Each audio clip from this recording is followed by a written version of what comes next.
Hey, my Chelsea. Manchester United, big up yourself. Man City, big up yourself. Arsenal, big up yourself. All football fans, all football supporters, soccer fans, soccer supporters, enough respect to you. Alright, I'm back here again. I'm back. Another time in my Chelsea videos. If you haven't subscribed yet, do so now. Okay? If you haven't viewed the videos, go back. I have about 22 videos uploaded at the moment. You could go back and watch them from the start, okay? To see what I'm talking about and if I'm making sense. If I'm making sense, make a comment in the comment section. If I don't, still comment in the comment section, okay? It's important. Right? Like, subscribe, share. Right, so Chelsea played Man City in the FA Cup semi-finals. And if you're a football supporter, you know that Chelsea lost the game 1-0. 1-0, right? Now, my take on the game, of course I'm disappointed because I'm a Chelsea fan and Chelsea lose the game. I'm really disappointed too because that was a game for Chelsea to beat Man City at least 2 or 3-0. Right? And of course, the elephant in the room from since the season begins, Nicholas Jackson. Right? Now, Chelsea played Pochettino set up the team to play counter attacking football because you cannot play open too much with Man City. Although Chelsea did that in the first Premier League game when they scored 4 and Man City scored 4, the game was seriously open. This time around, Pochettino took a different strategy, right? He set up the team to play on counter attack and use the wing use Jackson and Madueke and them guys to run beyond the defenders, because you know this guy is coming from a Wednesday game in the Champions League. So, and not only a Wednesday game, the City played 120 minutes. 120 minutes in the Champions League game against Real Madrid on Wednesday.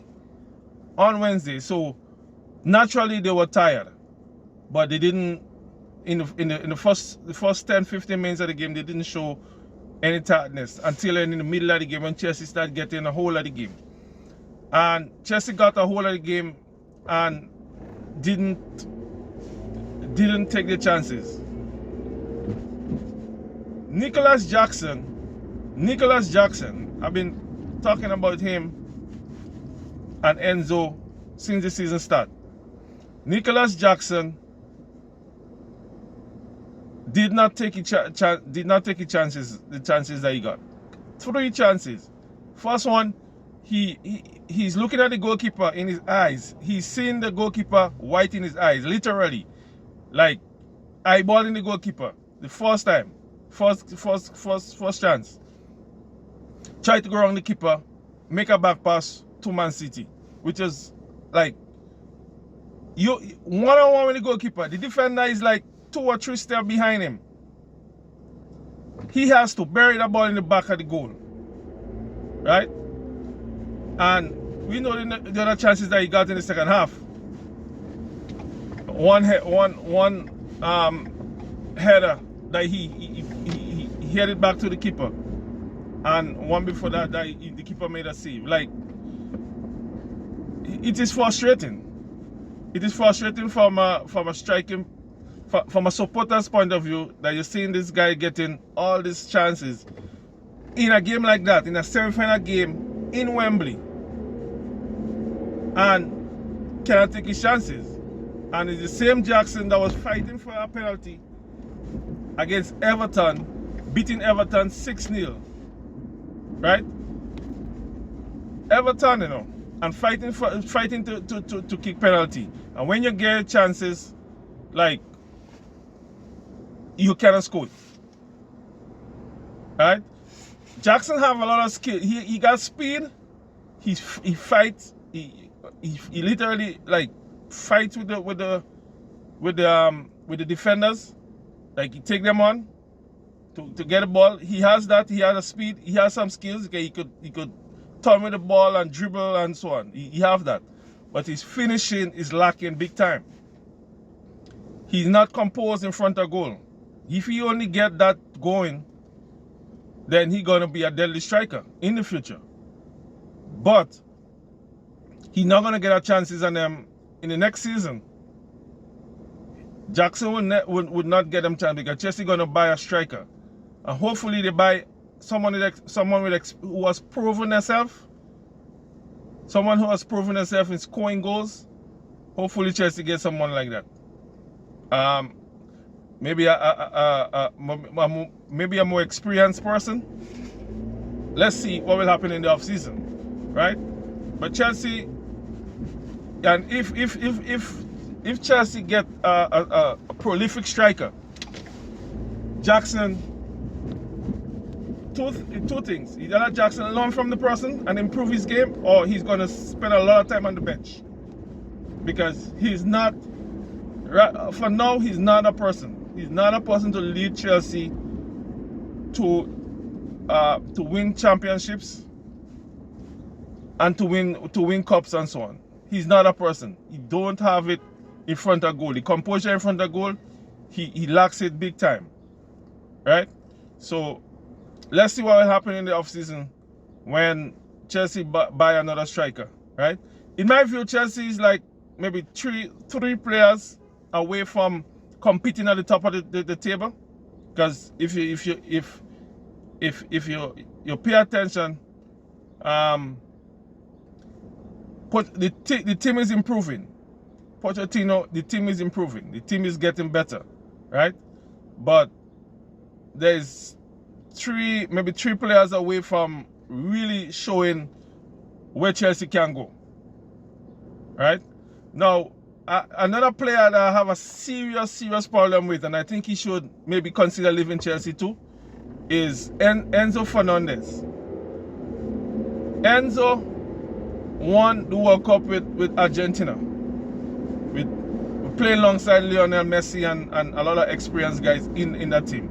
Yeah, he had a great competition. He and McAllister for a place for Liverpool. But Enzo has showed me, he has shown me anything.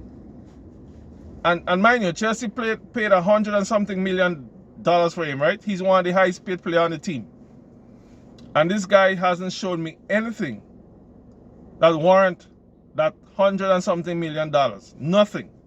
And I've been talking about him like over 2 or 3 months now. And in my view, I think he should leave Chelsea too. This guy gone missing.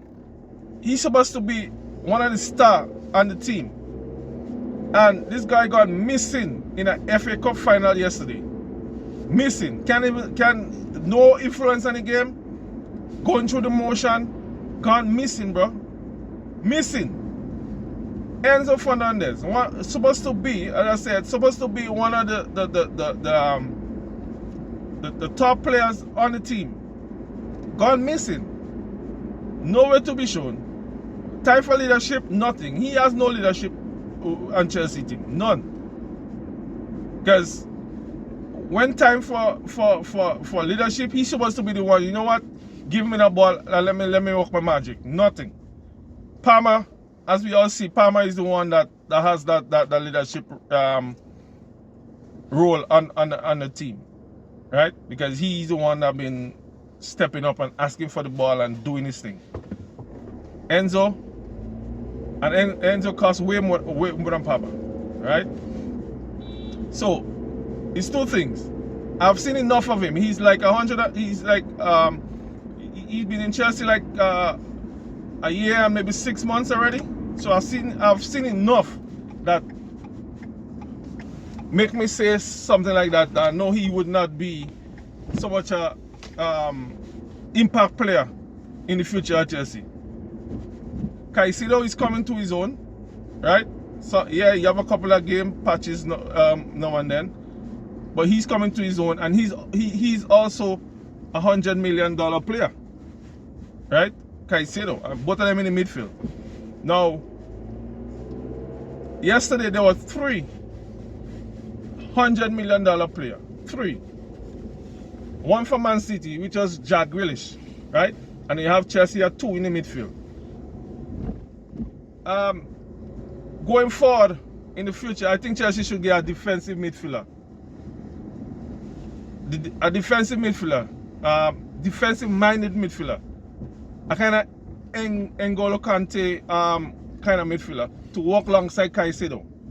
And because they're going to sell Gallagher, Chelsea going to sell Gallagher. So if they cannot sell Enzo because Enzo is so expensive and he's not playing on top of a game, so he wouldn't want much to sell at the moment. So he should they're gonna sell Gallagher. So in the future, the formation, if they get a defensive midfielder to stay alongside Caicedo, sell Gallagher, right? And push up Enzo in the position Gallagher is playing right now.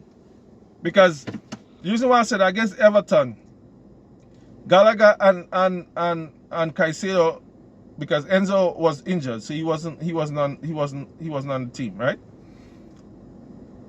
The coach put Gallagher alongside Caicedo as the two holding midfielders. And they stifle out Everton threats in the midfield and the forwards.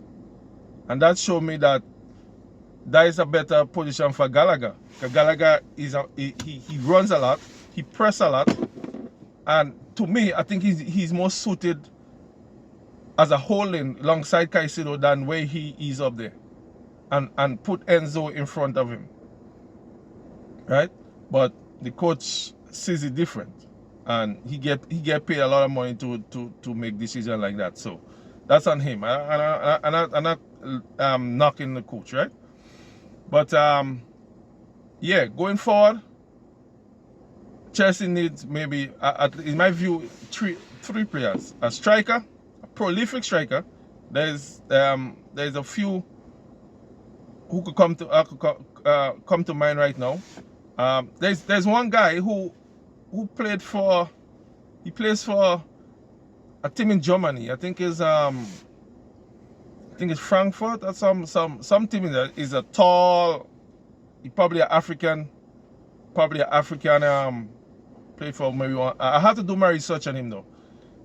Probably an African, tall guy. He's tall as me, and this guy is scoring goals for fun he's scoring goals for fun in Germany right now, right? But then again, Chelsea had bought a player from that played in Germany that was scoring goals, and when he come to the Premier League, he couldn't score, which is Werner, who is he's on Tottenham right now. He was scoring goals for fun in Italy, in Germany too, for Red Bull, for the Red Bulls team in Germany, and he came to Chelsea and he couldn't score goals. So yeah, so that's a whole different thing. But this guy, I saw a couple of highlights with him, and this guy is scoring goals for fun over there. So who knows what Chelsea will do, right? So going forward, let's see what will happen. In the couple of games to go, Chelsea will be playing the next game. Chelsea next two games is tough games to move up the Premier League table. They got Arsenal. They got Arsenal coming up next Tuesday, and on the weekend they got Aston Villa, and that's two away games, back-to-back away games for Chelsea. So two tough games that they could drop points or they could gain points, right? But I'm not really I'm against these two teams. they are playing better than Chelsea, and the where they are in the table tells you that. But I'm not scared of them because Chelsea plays, to me, Chelsea play against stronger teams better than teams under them. Yes, they might lose, but they play better against teams like that than the teams under them. So I think maybe it's a mentality thing. But so let's see what will happen on Tuesday with against Arsenal. And Chelsea got two. Most of the teams got 2 games ahead of Chelsea. Chelsea has 2 games to make up to catch the other guys, because most teams already have played 33 games. Chelsea's on 31, so they got 2 more games to catch up with the other teams. So hopefully that 2 games is 6 points. We'll take them above Manchester United. So, and give them a place in the probably in Europe next year. But let's see, because that team is so unpredictable, ups and downs, and you could never tell. They never put a good run together to build up steam or build up momentum. So let's see what will happen, right? So if you're a fan of the channel, I want you to subscribe. I want you to like, share, comment, right? And see you soon on my next video. In a couple of days after the Arsenal game, you'll get my next video. And if you missed it, go back and check out my other videos. Like, subscribe, share. All right? Failure is not an option. See you soon. Later.